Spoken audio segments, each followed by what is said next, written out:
ইসরায়েলের সঙ্গে চলমান যুদ্ধের মধ্যেই কেঁপে উঠল ইরানের উত্তরাঞ্চল। কম্পনটি রাজধানী তেহরান সহ দেশটির বিভিন্ন অঞ্চলে অনুভূত হয়। এই ঘটনাকে কেন্দ্র করে আতঙ্ক ছড়িয়ে পড়ে মানুষের মধ্যে। শক্তিশালী এই ভূমিকম্পের মাত্রা ছিল 5.1। ইরানের ভূগর্ভস্থ পরমাণু কেন্দ্র ধ্বংসের ক্ষমতা ইসরায়েলের নেই বলে মন্তব্য করেছেন মার্কিন প্রেসিডেন্ট ডোনাল্ড ট্রাম্প। তিনি বলেন, ইসরায়েল হয়তো ফোর্দোর ছোট একটি অংশ ধ্বংস করতে পারবে, কিন্তু অনেক গভীরে যেতে পারবে না। ইরান ও ইসরায়েল চলমান সংঘাতের মধ্যেই মধ্যপ্রাচ্যে নৌবাহিনীর যুদ্ধজাহাজ থেকে শুরু করে পারমাণবিক শক্তিচালিত বিমানবাহী রণতরী সহ সামরিক উপস্থিতি বৃদ্ধি করছে যুক্তরাষ্ট্র। এবার বিশ্বের সবচেয়ে বড় বিমানবাহী রণতরী মোতায়েন করতে যাচ্ছে আমেরিকা। আয়াতুল্লাহ আলী খামেনি ইরানের লৌহ মানব। রাজনৈতিক নানা চড়াই উতরাই পেরিয়ে 1981 সালে আসে তার জীবনের মাহেন্দ্রক্ষণ। দিনটি ছিল 27 জুন, শুক্রবার। 2025 সালের 13 জুন আরও এক শুক্রবারেই ইরান ইসরায়েল সংঘাত শুরু হয়। এবার সরাসরি ইসরায়েলের বিরুদ্ধে অবস্থান নিয়েছে ইউরোপের শক্তিশালী 9 দেশ। তারাই ইসরায়েলের বিরুদ্ধে একটি প্রস্তাবনা তৈরি করতে আহ্বান জানিয়েছে। অধিকৃত ফিলিস্তিন ভূখণ্ডের ইসরায়েলি বসতি স্থাপনের সাথে ইউরোপীয় ইউনিয়নের বাণিজ্য বন্ধ করার কথা বলেছে তারা। ইরান মার্কিন প্রেসিডেন্ট ডোনাল্ড ট্রাম্প ও ইসরায়েলের প্রধানমন্ত্রী বেনিয়ামিন নেতানিয়াহুকে হত্যার চেষ্টা করেছে বলে অভিযোগ করেছেন জাতিসংঘে নিযুক্ত ইসরায়েলের রাষ্ট্রদূত। জাতিসংঘ বলেছে, 2024 সালে সংঘাতপূর্ণ অঞ্চলে শিশুদের ওপর সহিংসতা নজিরবিহীন মাত্রায় পৌঁছেছে। এজন্য দ্বিতীয় বছরের মতো ইসরায়েলকে কালো তালিকায় অন্তর্ভুক্ত করেছে জাতিসংঘ। ইরানের পররাষ্ট্রমন্ত্রী আব্বাস আরাকচি বলেছেন, তেহরান এবং ওয়াশিংটন ইরানের পারমাণবিক কর্মসূচির বিষয়ে একটি প্রতিশ্রুতিশীল চুক্তির দ্বারপ্রান্তে পৌঁছে গিয়েছিল। এটিকে ভণ্ডুল করতে যুক্তরাষ্ট্রের সঙ্গে বিশ্বাসঘাতকতা করে ইরানে একতরফা হামলা চালিয়েছে ইসরায়েল। ইরান ও ইসরায়েল সংঘাত শুরুর পর থেকে ইসরায়েল শুধু সামরিকভাবে নয়, অর্থনৈতিক, অবকাঠামোগত ও কূটনৈতিকভাবেও বড় বড় ক্ষতির সম্মুখীন হচ্ছে। দেশটির তেমনই 10টি বড় ক্ষতির বিবরণ দিচ্ছে বিভিন্ন আন্তর্জাতিক গণমাধ্যম। ইসরায়েলের আয়রন ডোম ও আকাশ প্রতিরক্ষা ফাঁকি দিয়ে একের পর এক মূল ভূখণ্ডে আশ্রে পড়ছে ইরানের ক্ষেপণাস্ত্র। এমন পরিস্থিতিতে যুক্তরাষ্ট্র ও জার্মানি থেকে 14টি সামরিক কার্গো বিমান ইসরায়েলে এসে পৌঁছেছে বলে জানা গেছে। ইরান ও ইসরায়েল নিয়ে আজকের শীর্ষ 10 নিউজের এবার জানুন বিস্তারিত। ইসরায়েলের সঙ্গে চলমান যুদ্ধের মধ্যে কেঁপে উঠল ইরানের উত্তরাঞ্চল। কম্পনটির রাজধানী তেহরান সহ দেশটির বিভিন্ন অঞ্চলে অনুভূত হয়। মুহূর্তেই ঘরবাড়ি কেঁপে ওঠে। এই ঘটনাকে কেন্দ্র করে আতঙ্ক ছড়িয়ে পড়ে মানুষের মধ্যে। শক্তিশালী এই ভূমিকম্পের মাত্রা ছিল 5.1। তবে শেষ খবর পাওয়া পর্যন্ত এই ভূমিকম্পে কোনো হতাহতের ঘটনা ঘটেনি বলে জানানো হয়েছে। ইরানের ফার্স্ট নিউজ এজেন্সির বরাত দিয়ে এর তথ্য জানিয়েছে জর্ডান ভিত্তিক সংবাদ মাধ্যম রয়া নিউজ। স্থানীয় সময় রাত 9টা 19 তেহরান ও কোম প্রদেশে এই ভূমিকম্প অনুভূত হয়। বিশাল মরুভূমির অঞ্চল এই এলাকাতেই অবস্থিত ইরানের আলোচিত বিশাল পরমাণু স্থাপনা ফোর্দো। ইরানের রাষ্ট্রীয় সংবাদ সংস্থা তাসনিমের এক প্রতিবেদনে বলা হয়েছে, ইরানের সেমনান শহরের প্রায় 37 কিলোমিটার দক্ষিণ পশ্চিমে 10 কিলোমিটার গভীরতায় এই ভূমিকম্পটির উৎপত্তি। তবে ভূমিকম্প অনুভূত হলেও বিষয়টি স্বাভাবিকভাবে নিচ্ছে না অনেকেই। এ নিয়ে সামাজিক যোগাযোগ মাধ্যমে চলছে তুমুল আলোচনা। ভূমিকম্প নিয়ে গুঞ্জন উঠেছে দেশটি পরমাণু পরীক্ষা করেছে। এদিকে যে সময় এই ভূমিকম্পটি অনুভূত হয়, ঠিক সে সময় ইরানে বিমান হামলা চালাচ্ছিল ইসরায়েল। ইরান ইসরায়েল যুদ্ধের শুরু থেকেই আলোচনায় ইরানের ভূগর্ভস্থ পরমাণু কেন্দ্র। এসব কেন্দ্র কিভাবে ধ্বংস করবে ইসরায়েল, সেটিও উঠে এসেছে বিভিন্ন আন্তর্জাতিক গণমাধ্যমে। তবে এত গভীরের পরমাণু কেন্দ্রে যুক্তরাষ্ট্রের সহযোগিতা ছাড়া ইসরায়েল কিছুই করতে পারবে না, সেটিও এখন সকলের জানা। এবার সেই পরমাণু কেন্দ্রে হামলা নিয়ে কথা বলেছেন মার্কিন প্রেসিডেন্ট ডোনাল্ড ট্রাম্প। ইরানের ভূগর্ভস্থ পরমাণু কেন্দ্র ধ্বংসের ক্ষমতা ইসরায়েলের নেই বলে মন্তব্য করেছেন তিনি। টাইমস অফ ইসরায়েলের এক প্রতিবেদনে এমনটাই জানানো হয়েছে। শুক্রবার নিউ জার্সির মরিসটাউন মিউনিসিপাল বিমানবন্দরে পৌঁছানোর পর সাংবাদিকদের সঙ্গে আলাপকালে এই মন্তব্য করেন ট্রাম্প। মার্কিন প্রেসিডেন্ট বলেন, আসলেই ইসরায়েলের সক্ষমতা খুবই সীমিত। তারা হয়তো ফোর্দোর ছোট একটি অংশ ধ্বংস করতে পারবে, কিন্তু অনেক গভীরে যেতে পারবে না। তাদের সেই ক্ষমতা নেই, তবে সম্ভবত এর প্রয়োজন পড়বে না। তিনি বলেন, ইসরায়েল যেহেতু বর্তমানে জয়ের পথে রয়েছে, তাই তাদের এখন হামলা বন্ধ করতে বলা তার জন্য সহজ নয়। যদি কেউ জয়ী হয় তাহলে তাকে হামলা বন্ধ করতে বলা কঠিন হয়ে পড়ে, কিন্তু কেউ যদি পরাজিত হয় তখন তাকে থামতে বলা সহজ হয়। তবে আমরা আলোচনার জন্য প্রস্তুত আছি এবং ইরানের সঙ্গে কথা বলছি, কি হয় তা দেখা যাক। এ সময় ট্রাম্প দাবি করেন, চলমান যুদ্ধে ইসরায়েল ইরানের চেয়ে ভালো করছে, আর ইরান তুলনামূলকভাবে কম সফল। ইরান ও ইসরায়েলের মধ্যে টানা হামলা পাল্টা হামলায় পরিস্থিতি ক্রমে উত্তপ্ত হয়ে উঠছে। ইতোমধ্যে জাতিসংঘ সহ বিভিন্ন দেশ এই সংঘাত বন্ধের আহ্বান জানিয়েছে। তবে সংঘাতের অব্যাহত বিস্তার এবং উত্তেজনার প্রেক্ষাপটে ইরান ইসরায়েলি যুদ্ধের সঙ্গে যুক্তরাষ্ট্রের সরাসরি জড়িয়ে পড়ার আশঙ্কা বাড়ছে। চলমান সংঘাতের মধ্যেই মধ্যপ্রাচ্যে নৌবাহিনীর যুদ্ধজাহাজ থেকে শুরু করে পারমাণবিক শক্তিচালিত বিমানবাহী রণতরী সহ সামরিক উপস্থিতি বৃদ্ধি করছে যুক্তরাষ্ট্র। মধ্যপ্রাচ্যের আশপাশে বিশ্বের সবচেয়ে বড় বিমানবাহী রণতরী মোতায়েন করতে যাচ্ছে আমেরিকা। শুক্রবার এই তথ্য জানিয়েছে জর্ডান ভিত্তিক সংবাদ মাধ্যম রয় নিউজ। একজন মার্কিন নৌবাহিনীর কর্মকর্তার বরাত দিয়ে রয় নিউজ জানিয়েছে, ইউএসএস জেরাল্ড আর ফোর্ড বিমানবাহী রণতরী আগামী সপ্তাহে ইউরোপীয় জলসীমার উদ্দেশ্যে রওনা দেবে। ইরান ও যুক্তরাষ্ট্রের ঘনিষ্ঠ মিত্র ইসরায়েলের মধ্যে সংঘর্ষ শুরুর পর অঞ্চল জুড়ে উত্তেজনা বৃদ্ধির প্রেক্ষাপটে এটি হবে মধ্যপ্রাচ্যের আশপাশে মোতায়েন তৃতীয় মার্কিন ক্যারিয়ার। নৌবাহিনীর ওই কর্মকর্তার মতে, ইউএসএস জেরাল্ড আর ফোর্ড আগামী 24 জুন সকালে তার হোম পোর্ট ভার্জিনিয়ার নরফোক থেকে ইউরোপের উদ্দেশ্যে রওনা হবে। এটি তার পূর্ব নির্ধারিত মোতায়েনের অংশ। এর আগে গত বৃহস্পতিবার প্রেসিডেন্ট ডোনাল্ড ট্রাম্প জানিয়েছেন, তিনি সরাসরি ইরানের বিরুদ্ধে সামরিক হস্তক্ষেপে যাবেন কিনা সে বিষয়ে সিদ্ধান্ত নিতে আরও 2 সপ্তাহ সময় নেবেন। 2017 সালে কমিশনপ্রাপ্ত এই জাহাজটি যুক্তরাষ্ট্রের সবচেয়ে আধুনিক ও পরমাণু চালিত প্রধান বিমানবাহী রণতরী। 1 লাখ টন ওজনের এই জাহাজটি বর্তমানে মার্কিন নৌবাহিনীর প্রযুক্তিগত দিক থেকে সবচেয়ে উন্নত এবং শক্তিশালী ক্যারিয়ার হিসেবে গণ্য করা হয়। ইরানের লৌহ মানব আয়াতুল্লাহ আলী খামেনি সে দেশের ইতিহাসের সবচেয়ে প্রভাবশালী ও রহস্যময় ব্যক্তিত্বের একজন। 40 বছরেরও বেশি সময় ধরে যিনি শুধু ইরানের ধর্মীয় নেতাই নন, দেশটির রাজনৈতিক ভাগ্য কঠোরভাবে নির্ধারণ করে চলেছেন। 1939 সালের 19 এপ্রিল মাশহাদে এক সাধারণ ধর্মীয় শিক্ষকের ঘরে জন্ম নেন তিনি। মাত্র 20 বছর বয়সেই তার জীবনে এক নতুন মোড় নেয়। নাজাফ ও কুমে উচ্চশিক্ষা গ্রহণের মাধ্যমে তিনি ইসলামিক জ্ঞান, দর্শন ও প্রশাসন বিষয়ে পাণ্ডিত্য অর্জন করেন। শাহ মোহাম্মদ রেজা পেহলভির বিরুদ্ধে আন্দোলনে সক্রিয় ভূমিকা নেয় তাকে 6 বার গ্রেফতার হতে হয় এবং 3 বছর নির্বাসিত থাকতে হয়। এরপরই আসে 1981 সালের সেই মাহেন্দ্রক্ষণ। দিনটি ছিল 27 জুন, শুক্রবার।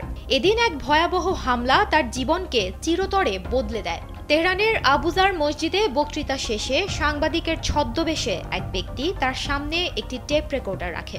মুহূর্তেই সেই রেকর্ডার বিস্ফোরিত হয়, যার ভেতরে ছিল বোমা। বোমার গায়ে লেখা ছিল ইসলামী প্রজাতন্ত্রের জন্য ফোরকান গ্রুপের উপহার। এ হামলায় তার ডান হাত চিরতরে পঙ্গু হয়ে যায় এবং গলার স্বরও ক্ষতিগ্রস্ত হয়। পরবর্তীতে জানা যায়, ফোরকান গ্রুপ ছিল একটি গোপন চরমপন্থী সংগঠন।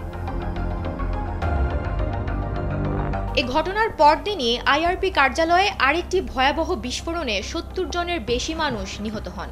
এই হত্যাকাণ্ডগুলো 1979 সালের বিপ্লবের পর ইরানের রাজনৈতিক অস্থিরতা ও তীব্র দ্বন্দ্বের এক ভয়াল চিত্র তুলে ধরে। তবে এই কঠিন সময়ই তাকে রাজনৈতিকভাবে আরও দৃঢ় করে তোলে। ইসলামী বিপ্লবের পর তিনি শরিক সুরক্ষা পরিষদের সদস্য এবং বিপ্লবী অভ্যন্তরীণ রক্ষাকারী বাহিনীর সহ পরিচালকের দায়িত্ব পালন করেন। এরপর 1981 সাল থেকে 1989 সাল পর্যন্ত 2 বার রাষ্ট্রপতি নির্বাচিত হন। 1989 সালে আয়াতুল্লাহ রুহুল্লাহ খোমেনির মৃত্যুর পর তিনি ইরানের সর্বোচ্চ নেতা হিসেবে নির্বাচিত হন, যদিও তখন তার মার্জা ধর্মীয় তকমা ছিল না, যা কিনা বিতর্কের সৃষ্টি করেছিল। 2003 সালে এক ফতোয়ার মাধ্যমে তিনি পারমাণবিক অস্ত্র না ধারণের নৈতিক ভিত্তি তুলে ধরেন, যা আন্তর্জাতিক পারমাণবিক আলোচনায় ইরানের শান্তিপূর্ণ উদ্দেশ্য প্রমাণে সহায়ক হয়, যদিও এর দাপ্তরিক অবস্থান নিয়ে প্রশ্ন রয়েছে। 2025 সালের 13 জুন আরেক শুক্রবারে ইসরায়েলের সাথে নতুন করে সংঘাত শুরু হয় ইরানের। এর পরপরই আসে খামেনিকে হত্যার ইসরায়েলি পরিকল্পনা। বর্তমানে আয়াতুল্লাহ খামেনি এক চরম সংকটের মুখে। চলমান ইসরায়েল ইরান সংঘাত, তীব্র অভ্যন্তরীণ বিক্ষোভ এবং ভয়াবহ অর্থনৈতিক চাপ সবকিছু মিলে তার পদক্ষেপগুলো যেন জীবন মৃত্যুর সন্ধিক্ষণ।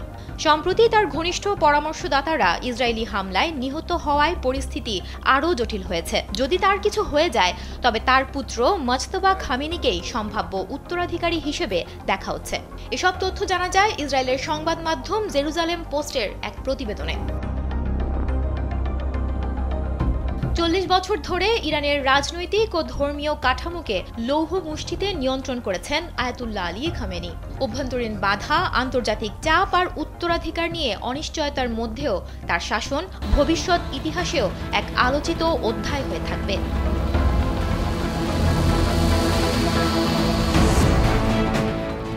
এবার সরাসরি ইসরায়েলের বিরুদ্ধে অবস্থান নিয়েছে ইউরোপের শক্তিশালী 9 দেশ। তারা ইসরায়েলের বিরুদ্ধে একটি প্রস্তাবনা তৈরি করার আহ্বান জানিয়েছে। এই খবর জানিয়েছে বার্তা সংস্থা রয়টার্স।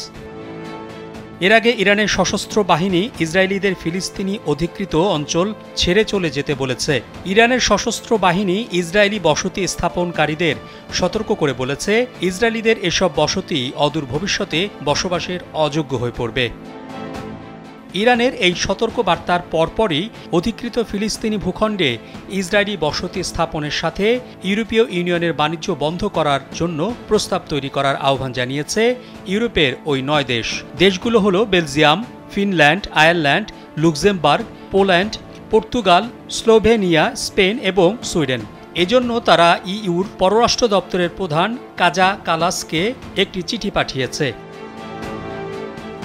রয়টার্স জানিয়েছে, ইউরোপীয় ইউনিয়ন ইসরায়েলের সবচেয়ে বড় বাণিজ্যিক অংশীদার।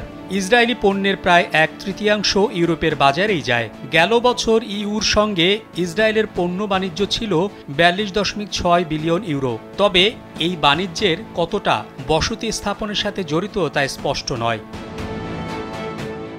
ইউরোপের এই 9 দেশের পররাষ্ট্রমন্ত্রীরা 2024 সালের জুলাইয়ে আন্তর্জাতিক বিচার আদালতের একটি পরামর্শমূলক মতামতের দিকে ইঙ্গিত করেছেন, যেখানে বলা হয়েছে ফিলিস্তিনি অঞ্চল এবং সেখানে বসতি স্থাপনের উপর ইসরায়েলের দখল অবৈধ।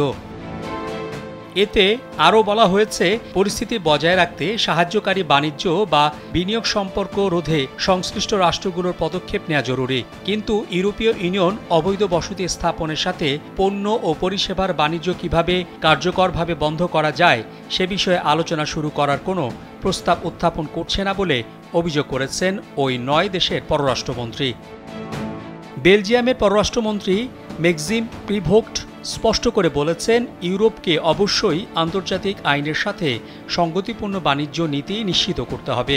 বাণিজ্যকে আইনি ও নৈতিক দায়িত্ব থেকে বিচ্ছিন্ন করা যাবে না। তিনি আরও বলেন, এটি নিশ্চিত করার বিষয়ে যে ইউরোপীয় ইউনিয়নের নীতিগুলো প্রত্যক্ষ বা পরোক্ষভাবে কোনো অবৈধ পরিস্থিতির স্থায়িত্বে অবদান না রাখে। তবে এ বিষয়ে ইউরোপীয় ইউনিয়নে নিযুক্ত ইসরায়েলের কূটনৈতিক মিশন তাৎক্ষণিকভাবে কোনো মন্তব্য করতে রাজি হয়নি বলে জানিয়েছে রয়টার্স। ইরানে মার্কিন প্রেসিডেন্ট ডোনাল্ড ট্রাম্প ও ইসরায়েলের প্রধানমন্ত্রী বেনিয়ামিন নেতানিয়াহুকে হত্যার চেষ্টা করেছে বলে অভিযোগ করেছেন জাতিসংঘে নিযুক্ত ইসরায়েলের রাষ্ট্রদূত। এই খবর জানিয়েছে জর্ডান ভিত্তিক রয়া নিউজ। জাতিসংঘের নিরাপত্তা পরিষদের অধিবেশনে তিনি বলেন, আয়াতুল্লাহ আলী খামেনি বারবার ইসরায়েলকে ধ্বংসের চেষ্টা করেছেন। শুধু তাই নয়, ইরান ইসরায়েলের প্রধানমন্ত্রী বেনিয়ামিন নেতানিয়াহু এবং মার্কিন প্রেসিডেন্ট ডোনাল্ড ট্রাম্পকে হত্যারও চেষ্টা করেছে। রাষ্ট্রদূত তেহরানের বিরুদ্ধে বিশ্বব্যাপী সন্ত্রাসবাদে অর্থায়নের অভিযোগও করেন। এদিকে ইসরায়েলকে শায়েস্তা করতে ইরানের সর্বোচ্চ নেতা আয়াতুল্লাহ আলী খামেনি দেশটির রেভলিউশনারি গার্ডস বা IRGCর সর্বোচ্চ পরিষদের কাছে যুদ্ধকালীন ক্ষমতা হস্তান্তর করেছেন। বিশেষজ্ঞরা বলছেন, ক্ষমতা হস্তান্তরের এই পদক্ষেপ একটি সম্ভাব্য প্রি-এমপ্টিভ ট্রান্সফার অব অথরিটি, যার মাধ্যমে যুদ্ধকালীন পরিস্থিতিতে কমান্ড কাঠামো অক্ষুণ্ণ রাখা যাবে। যদি খামেনি নিহত হনও তবুও ইরানি বাহিনী যুদ্ধ চালিয়ে নিতে পারবে।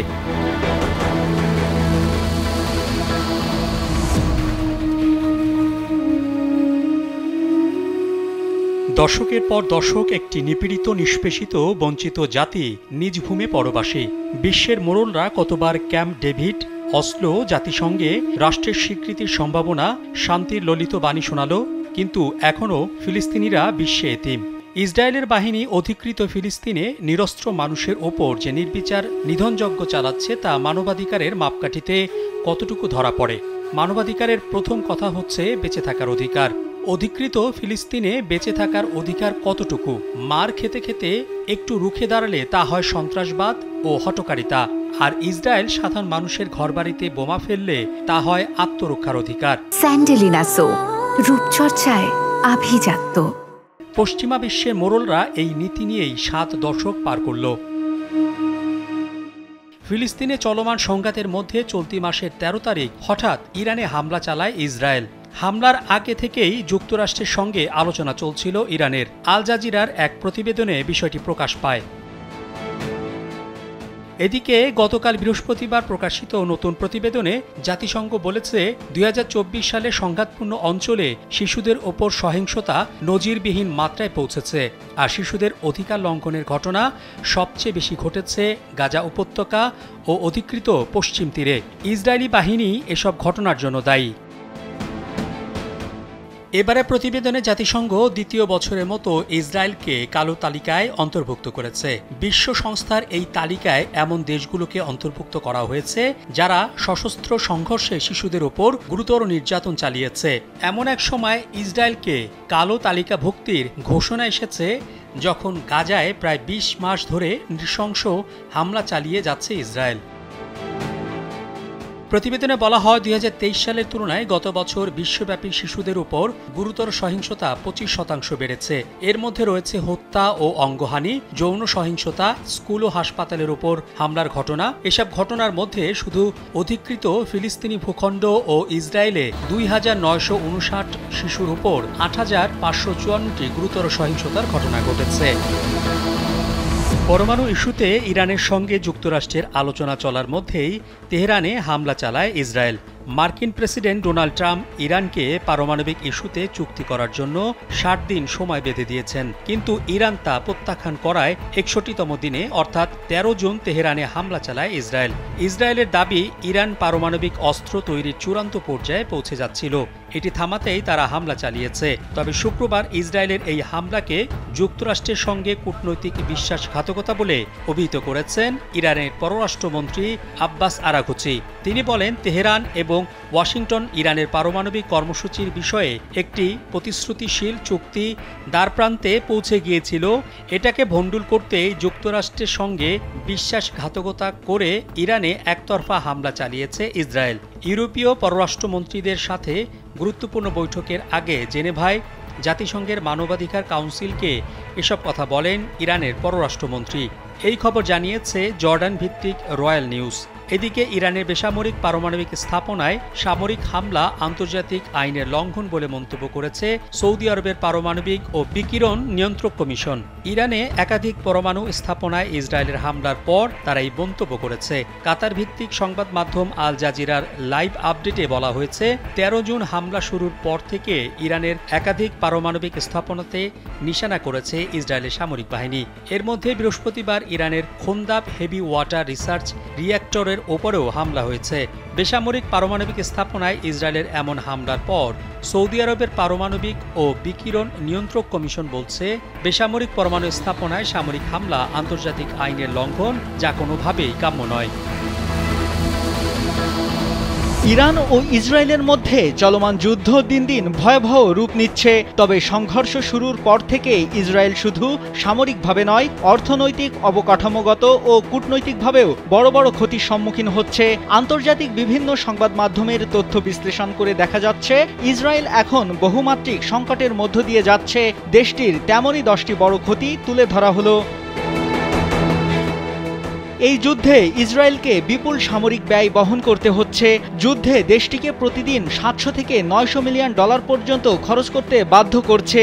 ডেভিড স্লিং বা অ্যারো সিস্টেমের প্রতিটি ক্ষেপণাস্ত্রের দাম 1 থেকে 4 মিলিয়ন ডলারের মধ্যে। যুদ্ধের শুরুতে 2 দিনেই খরচ হয় প্রায় 1.45 বিলিয়ন ডলার। স্যান্ডেলিনা সো, রূপচর্চায় আভিজাত্য।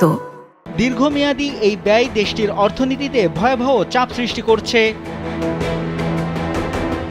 ইরানের সঙ্গে যুদ্ধ ইসরায়েলের ক্ষেপণাস্ত্র ও অস্ত্রভান্ডার কমাতে শুরু করেছে। ইরান এরই মধ্যে 400-র বেশি ক্ষেপণাস্ত্র ও ড্রোন ছুড়েছে। ইসরায়েল প্রতিটি আক্রমণ প্রতিহত করতে 2টি করে ইন্টারসেপ্টর ক্ষেপণাস্ত্র ব্যবহার করছে। ইরানি ক্ষেপণাস্ত্রে ইসরায়েলের দক্ষিণাঞ্চলের সরকা মেডিকেল সেন্টার ব্যাপক ক্ষতিগ্রস্ত হয়েছে। শতাধিক মানুষ আহত হয়েছেন। এই ঘটনাকে ইসরায়েলি সরকার যুদ্ধাপরাধ হিসেবে আখ্যা দিয়েছে। ইরানি হামলায় ইসরায়েলের বিদ্যুৎ ও জ্বালানি অবকাঠামোর ক্ষতি হয়েছে, ফলে বিদ্যুৎ সরবরাহ বিঘ্নিত হচ্ছে এবং পরোক্ষভাবে শিল্প উৎপাদনও ব্যাহত হচ্ছে। যুদ্ধের প্রভাবে সমুদ্র বন্দরে রপ্তানি ও বাণিজ্য প্রায় থমকে গেছে। জাহাজ পরিবহনে বিমার হার 3 গুণ বেড়ে গেছে। এতে বাণিজ্যিক পরিবহন বাধাগ্রস্ত হওয়ায় আন্তর্জাতিক লগ্নিকারীরা সরে যাচ্ছে। ইসরায়েলের তেল রিজার্ভ ও প্রধান স্টক এক্সচেঞ্জে আঘাত হানায় বিনিয়োগকারীদের আস্থা কমে গেছে। এতে দেশটির স্টক মার্কেটের ধস ও অর্থনৈতিক অস্থিরতা দেখা দিয়েছে। অনেক কোম্পানি অস্থায়ীভাবে বন্ধ হয়ে গেছে। যুদ্ধে ইসরায়েলের বেসামরিক জীবন বিপর্যস্ত হয়ে পড়েছে। যুদ্ধের কারণে হাজার হাজার মানুষকে আশ্রয়কেন্দ্রে সরিয়ে নেওয়া হয়েছে। যুদ্ধ শুরুর পর ইসরায়েলি সরকার প্রতিরক্ষা খাতে বাজেট দ্বিগুণ করেছে। ডলারের হিসেবে প্রায় 33.6 বিলিয়ন। এতে স্বাস্থ্য, শিক্ষা ও সামাজিক নিরাপত্তা খাতে বরাদ্দ কমতে পারে, যা দীর্ঘমেয়াদে সংকট তৈরি করবে। ইরানি ক্ষেপণাস্ত্র হামলায় ইসরায়েলি আকাশ প্রতিরক্ষা ব্যবস্থা পুরোপুরি ব্যর্থ হওয়ায় দেশটিতে মার্কিন নির্ভরতা বাড়ছে। আকাশ প্রতিরক্ষায় এখন যুক্তরাষ্ট্রের থার্ড ও প্যাট্রিয়ট সিস্টেমের সহায়তা নিতে হচ্ছে। আন্তর্জাতিক বিশ্লেষকদের মতে যুদ্ধ 30 দিন স্থায়ী হলে ইসরায়েলের ক্ষতি $12 বিলিয়ন ছাড়িয়ে যেতে পারে। আর যুক্তরাষ্ট্র যদি সাহায্য কমিয়ে দেয় তাহলে ইসরায়েলের অস্ত্র ও রসদ ঘাটতি দেখা দিতে পারে, যা যুদ্ধের ফলাফলই পাল্টে দিতে পারে।